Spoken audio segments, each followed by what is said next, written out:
বেরাও। কোন ধনির দুলাল আমার বাড়ির জামাই হতে পারে না। আব্বা, তুমি এসব কি বলতেছো? ও এ বাড়ি থেকে চলে যাবো মানে? ও যদি এই বাড়ি থেকে চলে যায়, আমি ওর সাথে চলে যাবো, কারণ ওরে তো আমি এই বাড়িতে নিয়ে আসছি। আপনি চলেন, এই বাড়িতে থাকার কোনো দরকার নেই, চলেন। না, তুই কোথাও যাবি না। এই ধনির দুলাল এই বাড়ি থেকে চলে যাবে, আর ধনির দুলালের সাথে আমার মেয়েরা আমি যাইতে দেবো না। হ্যাঁ, আমি চলে যাব, তবে এই বাড়ি থেকে আমি একাও যাব না, আমার স্ত্রীকে সাথে করে নিয়ে যাব। সাথী আমার স্ত্রী, ওকে আমি বিয়ে করেছি, তাই আমি যেখানে থাকবো ও সেখানে থাকবে। আমি একটা বিষয় বুঝতে পারছি না, আপনি ওকে কেন আটকাচ্ছেন? আপনি বাবা হয়ে মেয়ের সংসার কেন ধ্বংস করতে চাচ্ছেন?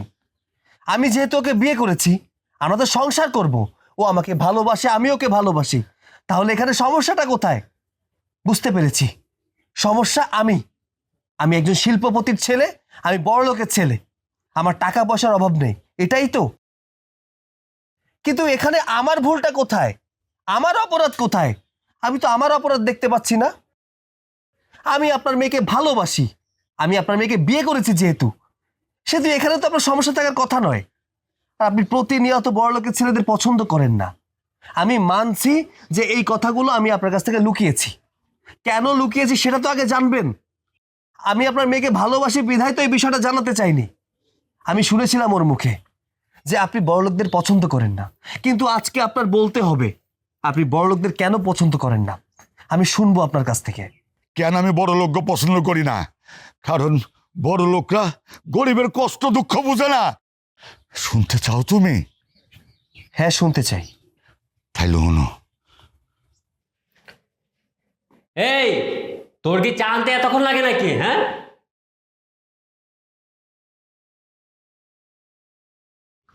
এই যে চা নাও।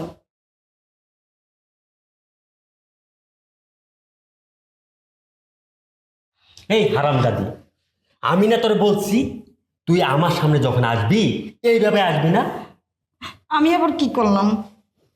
আবার কয় আমি কি করলাম মানে? হেই, তোরে আমি কতবার বলবো যে তুই আমার সামনে যখন আসবি তখন নিজেকে সাজিয়ে গুজিয়ে আমার সামনে দাঁড়াবি।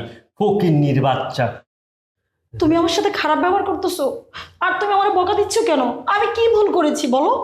এই ফকিন্নির বাচ্চা, আমি তোরে গালাগালি দুর্মু নাকি তোরে আদর করবো? হ্যাঁ, তোরে জড়াইয়া ধরে আদর করবো না? তুই এটা চাইতেছস? এই, তোরে আমি বলছি তো যে তুই যখন আমার সামনে আসবি সুন্দর করে সাইজা গুজা আমার সামনে আসবি। আর তুই কি ফকিন্নির বাচ্চা, ফকিরের মতন থাকস। তুই আবার বলস আমারে যে আমি তোর গালাগালি করি কেন?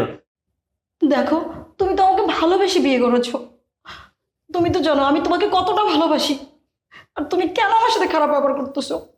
বাবা বাবা, কত নীতি কথা শুনে যাচ্ছিস। এই, তোরে না আমি কইছি যে তুই আমারে কখনো নীতি কথা কবি না। হ্যাঁ, তুই আমারে কি দিতে পারছিস? তুই আমারে খালি ভালোবাসা বিয়া করছিস, ঠিক আছে, আমি তোরে ভালোবাসা বিয়া করছি, ঠিক আছে, কিন্তু তুই আমারে কি দিতে পারছিস? হ্যাঁ, না দিতে পারছিস সুখ, আর না দিতে পারছিস আমার একটা ভালো একটা সংসার। তোর লগে আমি সংসার করবো দূরের কথা, তোরে আমার দেখলে এখন আমার শরীর জ্বলে। হ্যাঁ, আবার তুই আয়ুস কিনে সাদা মাটা আমার সামনে এসে দাঁড়াচ্ছে। তোরে আমি কইছি তুই আমার সামনে সুন্দর হয়ে থাকবি, তো আমার একটু যদি ভালো লাগে তোর লগে আমি সংসারটা করতে পারি। তুমি আমার সাথে খারাপ ব্যবহার করতেছো। আচ্ছা, তুমি তো আমাকে পছন্দ করো, আমি তো তোমাকে পছন্দ করি, আমরা দুজন পছন্দ করি তো বিয়ে করেছি। আমি আমি বুঝতে পারছি কেন আমার সাথে খারাপ ব্যবহার করতেছো। আমি গরিব বলে, তাই না? আমি গরিবের মেয়ে দেখি তুমি আমার সাথে খারাপ ব্যবহার করো।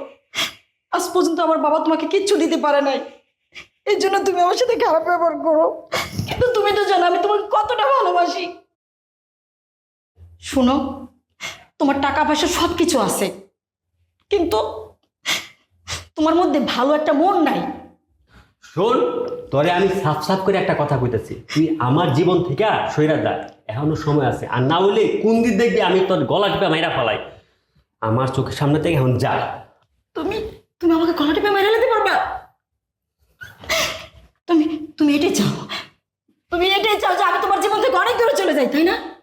হ্যাঁ, আমি চলে যাব, কিন্তু আমি আমি বাবার বাড়িও যাব না, আমি অন্য কোনো জায়গায় যাব না, কিন্তু এমন একটা জায়গায় যাব জানো, যেখান থেকে কেউ কোনোদিন আমাকে ফিরিয়ে আনতে পারবে না। তুমি তো এটাই চাও।